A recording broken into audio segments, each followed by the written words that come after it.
Anda tatkala menetapkan suatu kebijakan, wahai anggota Dewan Perwakilan Rakyat, merujuk kepada aturan lain yang bukan aturan Allah Subhanahu wa Ta'ala.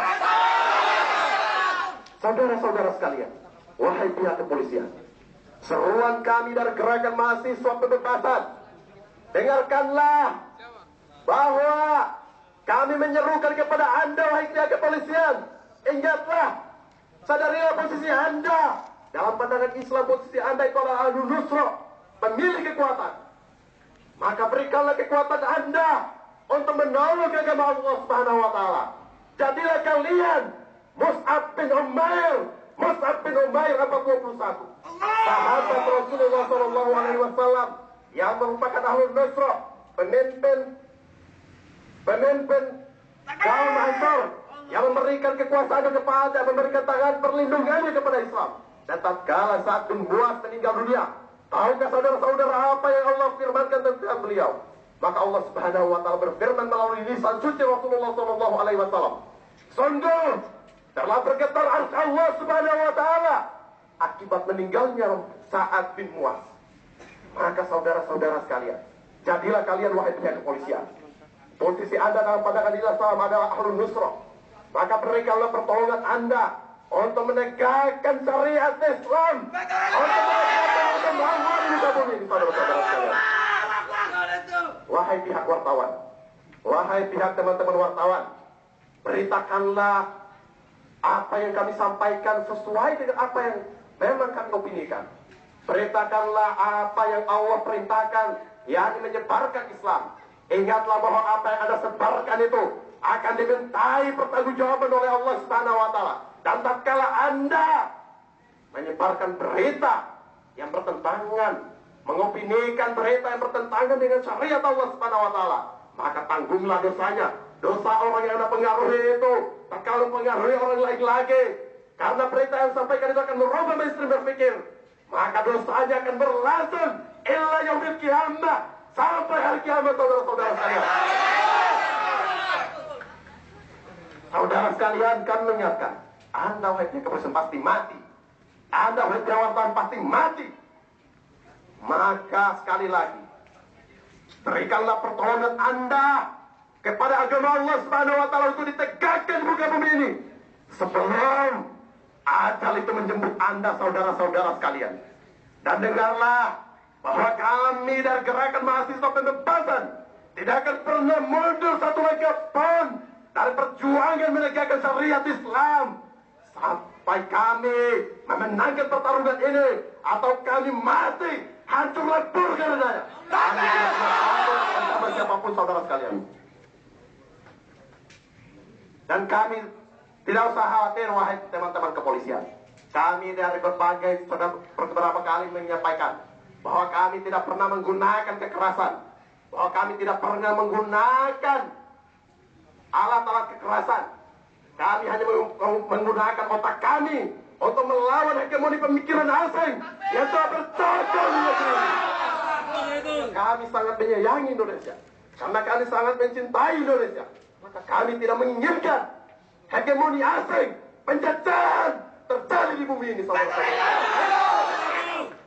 Maka setiap penjajahan melalui pemikiran, penjajahan yang dilakukan oleh Barat di Indonesia, di negeri-negeri kaum muslimin, tidak akan pernah kami biarkan, dan kami akan terus menantang, sekalipun kami tahu bahwa mereka senantiasa menempatkan ante-ante mereka di negeri-negeri kaum muslimin untuk menghalangi pejuang-pejuang Allah Subhanahu wa Ta'ala yang menginginkan tegaknya syariah dan khilafah, saudara-saudara sekalian. Saudaraku sekalian, wahai pihak kepolisian, Anda yang non-muslim, tidak usah khawatir terkait penerapan syariat Islam. Mengapa? Ingatlah bahwa yang miskin, yang sengsara tatkala sistem demokrasi, kapitalisme demokrasi diterapkan bukan hanya kaum muslimin, tetapi Anda juga yang non-muslim. Dan lihatlah, sekali-sekali bacalah sejarah, saudara sekalian.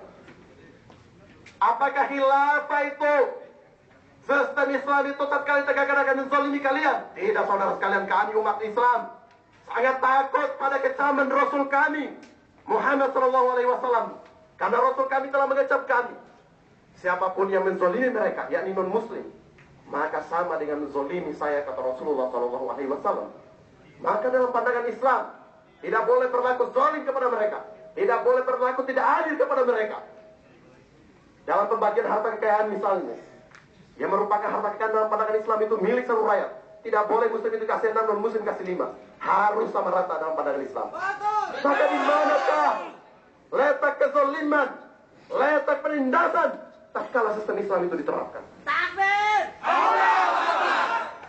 Oleh karena itu sekali lagi saya menyerukan kepada Anda semua, wahai pihak kepolisian, jadilah kalian Sa'ad bin Mu'az abad 21 yang akan menggetarkan arsy Allah Subhanahu wa taala karena pertolongan Anda kepada Islam.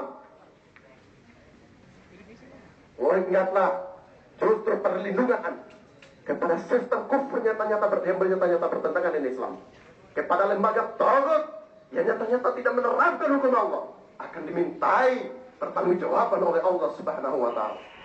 Saudara sekalian, masuk pada materi inti saya, tarif dasar listrik. Mengapa kami dari Gerakan Mahasiswa Kebebasan menolak dinaikannya tarif dasar listrik? Pertama, saya akan membacakan dari tinjauan hukum Allah Subhanahu wa taala, tinjauan hukum sah. Dalam pandangan Islam, Allah Rasulullah sallallahu alaihi wasallam bersabda, "An-nasu syuraka'u fi salasi." Manusia itu berserikat dalam 3 hal. Maka hak berserikat dalam 3 hal, yakni pada rumput, air dan api. Itu milik seluruh rakyat, baik muslim maupun non muslim. Dan tarif dasar listrik, bahan bakar minyak, tambang-tambang yang jumlah besar, itu bukan milik penguasa, itu bukan milik asing, itu bukan milik swasta, tapi itu milik seluruh rakyat, baik muslim maupun non muslim, yang harus dikembalikan kepada rakyat. Dan haram, dalam riwayat Abu Daud, haram harganya diperjualbelikan kepada rakyat. Artinya apa? Harus diberikan secara gratis kepada rakyat. Kalau mau dibayar kepada rakyat, maka rakyat hanya boleh membayar biaya produksinya saja. Dan biaya produksi BBM itu tahu nggak? Biaya produksi BBM itu 600 rupiah, dijual kepada Anda itu berapa coba? Negara berat sudah memperlakukan Anda, wahai masyarakat Indonesia, wahai pihak kepolisian, wahai DPR, memperlakukan Anda itu bukan lagi sebagai untuk melayani Anda, tetapi sebagai konsumen ibaratnya seorang perusahaan, sebuah perusahaan. Oleh karena itu, tarif dasar listrik, dinaikannya tarif dasar listrik yang merupakan pelanggaran hukum jarak, bahkan mencari keuntungan dari listrik ini kepada rakyat, haram hukumnya, karena ini merupakan milik seluruh rakyat, yang memang pemerintah berkewajiban dalam pandangan Islam itu adalah melayani rakyat, bukan mencari keuntungan kepada rakyat, baik muslim maupun non muslim. Saudara-saudara sekalian, naiknya harga BBM oleh pemerintah kemudian mengatakan bahwa akibat terjadinya defisit anggaran di PLN akibat subsidi listrik. Defisit anggaran itu karena mahalnya biaya operasional perusahaan listrik negara. Kenapa mahal biaya operasional? Maka sebabnya ada 2, saudara sekalian. Pertama, biaya operasional itu kurang lebih 60% diakibatkan mahalnya bahan bakar, yakni bahan bakar minyak.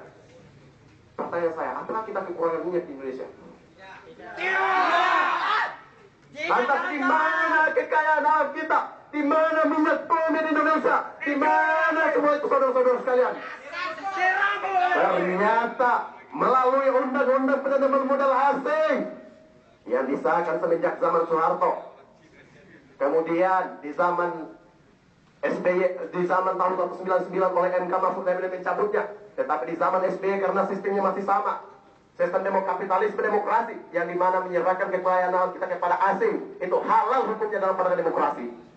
Maka undang-undang yang telah dicabut oleh Mahfud MD MK itu kemudian disahkan kembali oleh SBY, dan kekayaan alam kita dirampok kembali, dijarah bahkan sampai 95%, saudara-saudara sekalian.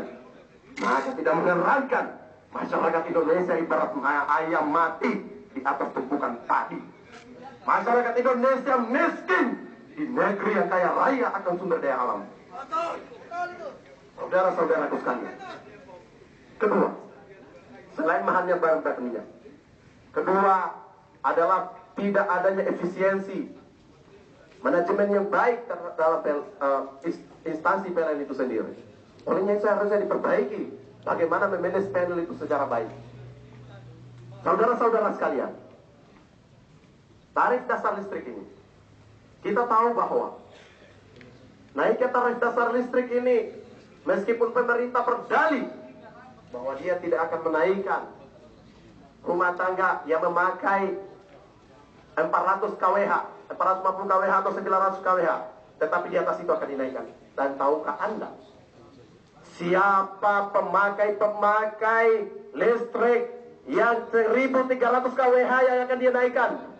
Pemakai listrik di atas 900 kWh itu, saudara-saudara sekalian, mereka kebanyakan adalah pengusaha mikro dan menengah.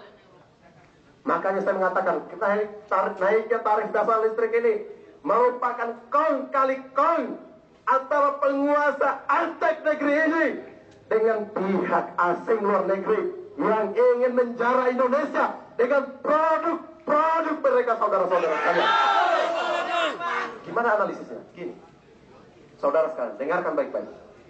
Analisisnya gini, tatkala kemudian tarif dasar listrik itu naik, maka nyata biaya produksi usaha-usaha mikro di Indonesia dan usaha-usaha menengah di Indonesia akan naik.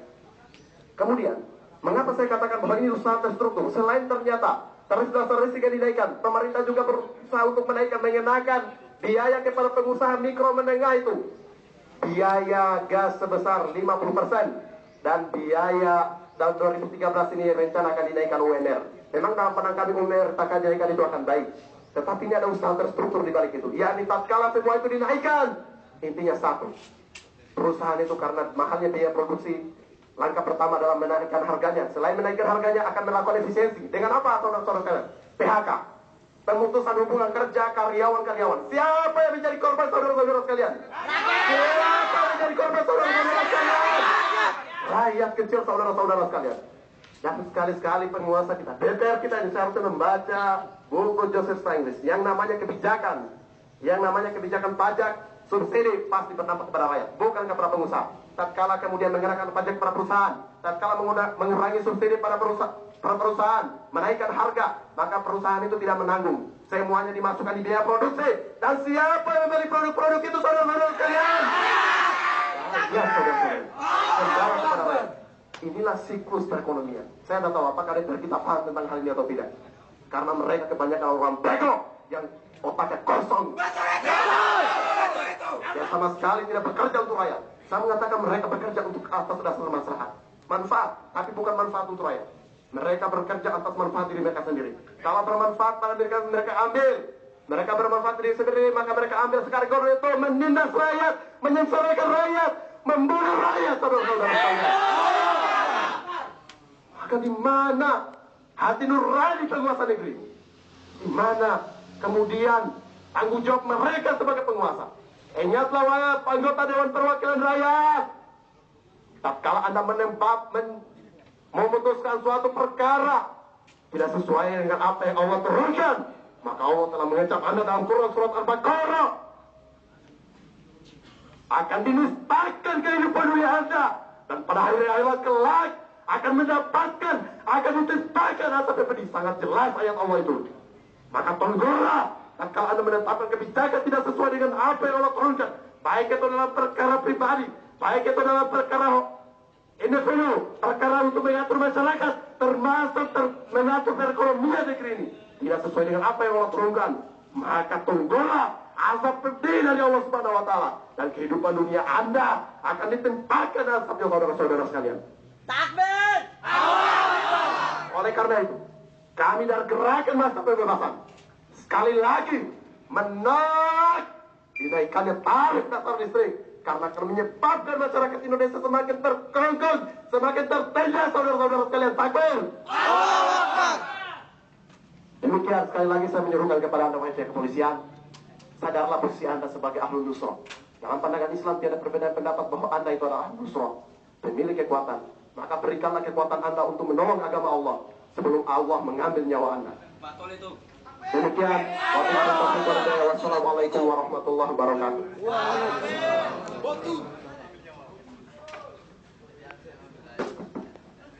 Oh,